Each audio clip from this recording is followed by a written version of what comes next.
Hello everybody, this is Marshall and my lovely husband Vito. Vito! And thank you for watching, and for those who are new, welcome to The Process. Today we're going to be talking about relationship versus religion, and this is a very sensitive, touchy subject. Yes. And this is pretty much going to come from a movie that we saw called The Shack. And a lot of the things that we saw in the movie was a confirmation where we are now. And we just wanted to kind of show you. I don't know if this video is going to be short enough. I mean, because it's a lot of information we want to share. So it may be a two-part video. We shall see. Not sure yet. But yeah, so I need you guys to be open-minded when we talk about this, because a lot of things is very non-traditional. And it's not really accepted in today's society, nor was it accepted back when.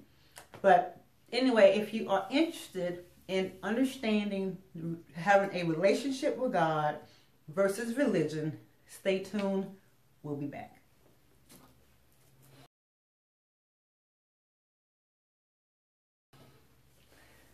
Okay, babe, we're back.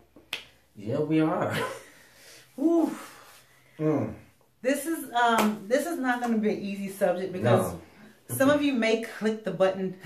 Yeah, some of you may do it down. You may not like what we're going to say. You may, unsubscribe. But we have to be obedient, and we have to tell truth. Right. And this is what this channel is about. It's not going to always be, happy, go lucky, fuzzy, feel good. But there's certain things that we want to share with you, truth. Yeah. This is not opinions. This is truth, and how we believe God has dealt with us in regards to this, the decisions that we had to make. And for many years, for me, I used to equate having a relationship with God with church. And we're going to use the word church, although church, we know, is not a building. Well, a lot of them, they don't know that. So it is not a building. Yeah. So I'm hoping you know that. It's not a building. Sometimes we say we know, but we don't live like we know. Right. We think that, if we don't go, that God is going to condemn us. And if we don't go, we're not in God's will. Right. And that's not true. And a lot of times we go and we don't have a relationship with God. Right. We're not saying that, I'm not saying that you shouldn't go, or don't go. I'm not saying that. I'm saying having a relationship with God has nothing to do with whether you are affiliated with a religion organization or not. A relationship with God is about you and God only. Through Jesus Christ. That's it. Yeah. That's it. It's not hard. It's not work. Right. Religion is hard. It's hard. Religion is work. Yeah. And if wherever you want to fellowship, go be it. Yeah. So be it. Yeah. I don't care. I can fellowship at my home and still have an awesome relationship with God. That's right.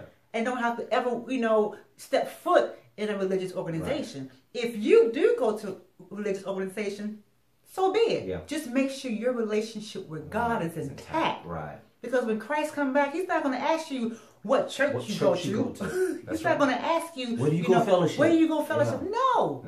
Who's your pastor? He wants to know about you and Him. Yes. Yes. Because we can go there all day long, but if you don't know Christ, guess what? You're still going to hell. That's right. That's right. What's the purpose? Right. Christ has already done the hard work. Yes, He did. Why are we constantly thinking that relationship with God is hard? Yeah. It's not. It really isn't. I am going to put in the description box a link for you. If for those who have an account with Amazon, if you don't, I'll put a link for the book. I need you guys to go and check out this movie. It's called The Shack. And if you have already, go back and revisit. Yeah. Because I think we're going to go back and revisit this book. Because, this movie, because in the movie, the one thing I loved about this movie is that very little had to do with where they fellowshipped. Right. You may see a glimpse of when they were in the beginning of the movie, they were at the church or whatever, and at the end of the movie, he ended up at the church or in the organization, because you can't be at a identity. That's another thing too. Right. We That's call something that we've been taught. Church Right. is not a place you go. Right. Church is who you are. Right. It's in you. If Christ lives in you, Christ is the church. Right. He is in you. You cannot go to an identity. You cannot attend an identity. In order for God to say, okay, I accept you. Right. Because you go to this identity or you go to this place. No. So in this movie, it talked about mostly getting to know who God was in Trinity. And in the Trinity, this thing was awesome. Yeah, it was. It had us thinking, oh my goodness, are you kidding me? Yeah. And how God comes to you in the way He knows you need Him. He meets you at your point. Every part of God has its own role. Right. You have God the Father. You have God, Christ, Jesus the Son, and you have the Holy Spirit. And they all play a different role, but yet the same person. That's right. Isn't it amazing how they answered each other, answered together? It was. I'm getting chills. This movie was anointed. You understand me? Because it talks about relationship, and we don't see that a lot. Right. So when we saw that, we was like, "Oh my God!" It confirms. Really? It confirms. And there was a clip, and I'm gonna see if I can find that clip and insert it. That's some editing right there. I'm gonna try to find that part and insert it in, because it was one thing he talked about. He was talking about how religion.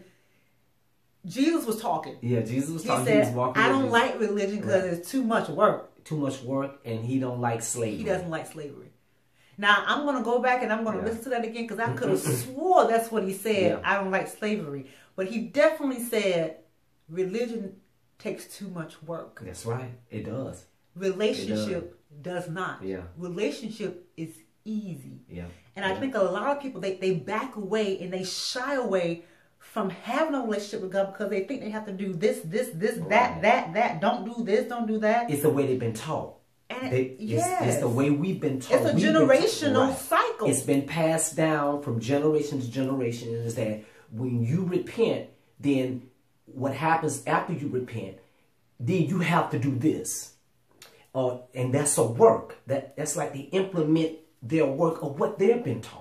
See, this thing been passed down from hundreds and hundreds and hundreds and hundreds of years. Because if you read scripture, you even see that when Christ came on the scene, it was the reason why he blew their minds at the age of 12 is because he knew things that they didn't even understand, because they were so traditionally taught in their ways, because they had already established their religion. That's why he rebuked the Pharisees, and that's why he was against the scribes and the Sadducees, because they had already established the elders. We're talking about the elders, from Moses' days, and they passed down from generation to the Jews, from generation to generation. So these things were taught from traditionally from generation to generation to generation to generation to generation. And when Christ came on the scene, you even notice that they could not understand some of the things that he was saying, because he came at them totally out of the box. Out of the box, non-traditional.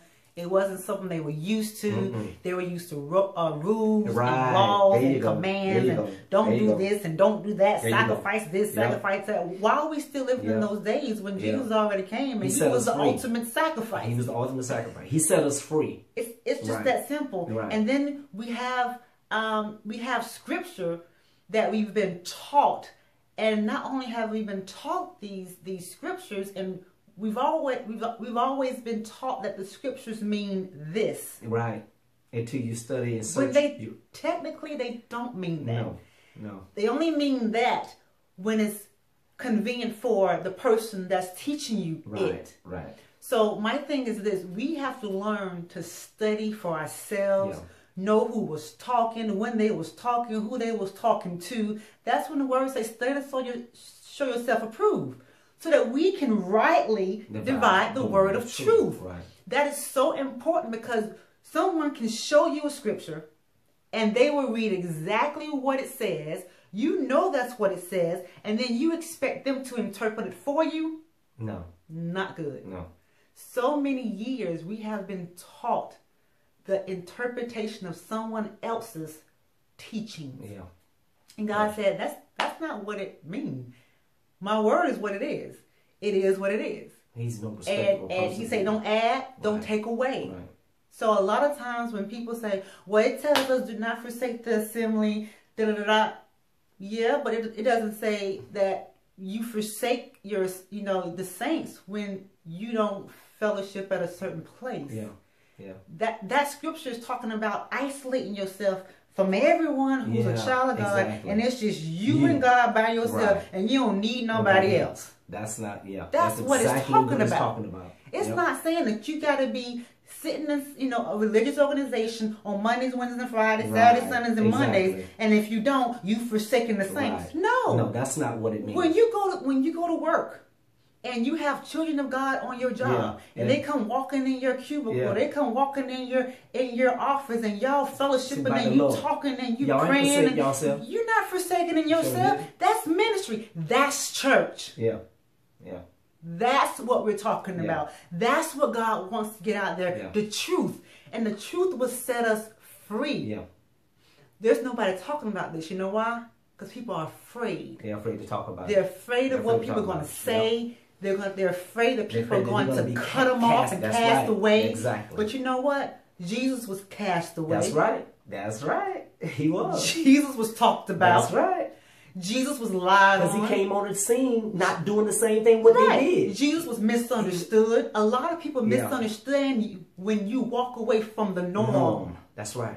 When God took us out of the norm back in 2000, what that was, 14, 13? 2014, He took us out of it. People did not understand it. Heck, we didn't understand it. That's all we knew. We grew up in church. Yeah. We grew up. This is what I know. This is what's in me. And now God is saying, I'm going to take you from that. So now you got to know me for me. Now your God is not your bishop. Your God is not your pastor. Your God is not your first lady. And it's not the building that you go to. Right. He said, I'm your God. That's right. You serve me. That's right. And I will tell you who to serve. We can't pick and choose who we serve. Because we serve the man of God, as you say, or the woman of God, or we got to be serving God. No. That is not true. Because what if God tells you to go over there and serve this homeless man over here, or this woman over here who don't have anything? Right. What you gonna do? Oh, I can't because I gotta go serve the first lady, or I gotta go serve the bishop or the pastor. No. That's not what it's about. God say, I'm here for you to love and to love everybody, and there's no respectable person. Amen. That's good. Yep. So when God pulled us out, it was like we were babies all over again. God had to come into us, and he had to reprogram us. He had to reteach us what thus says the Lord. That's right. And what true relationship really is. And when I tell you liberation, freedom. When I tell you we don't judge you if you go, but we expect but you don't judge me for not going. You can't judge us for not going. Because my relationship is totally different. That's right. From how it was when I was. So God knew what I needed. God knew what I needed from the time I was there to the time he took me out. All right. So I'm not knocking. If you want to go to a religious organization, if you want to go on fellowship with the saints, do it. But understand that has nothing to do with the relationship with God. No. You can fellowship wherever, whenever, with whomever. That's right. As a child of God. That's right. And a lot of people who don't come to Christ, they think that it's so hard and we got to do this and do that. And when they see how free that we are, they will listen. They won't shut us out. We have their attention now. God can use us to draw them in because it doesn't take all of that. No, it doesn't. And I know people think, well, it does take all that. No, it doesn't. You know why? Because Jesus already took all of that. That's right. That's right. You know what? Not only that, if you look at everything what Christ did, where did Christ die? He died outside. What he died on? A cross. He wasn't in a building temple. He even quoted, to the scribes and the Pharisees when at the time when they wanted to really condemn him, when he said, tear this building down and in 3 days I'm going to raise it up again. He was talking about his body. For know ye not that your body is the temple of the Holy Ghost, which is in you, which ye have of God. For you are not your own, for you were bought with the price. Therefore glorify God in your body and in spirit, which are God's. Even when he told the disciples, he said, don't go nowhere yet until I send the promise to you. The promise of what? The Holy Spirit. Then what? It's going to lead and guide you into all truth. The purpose of that was that the Holy Spirit was designed to dwell in a believer. As the Holy Spirit dwells in a believer, the believer is taught to depend on the Holy Spirit to teach them God's will. How to be a child of God. Now check this out.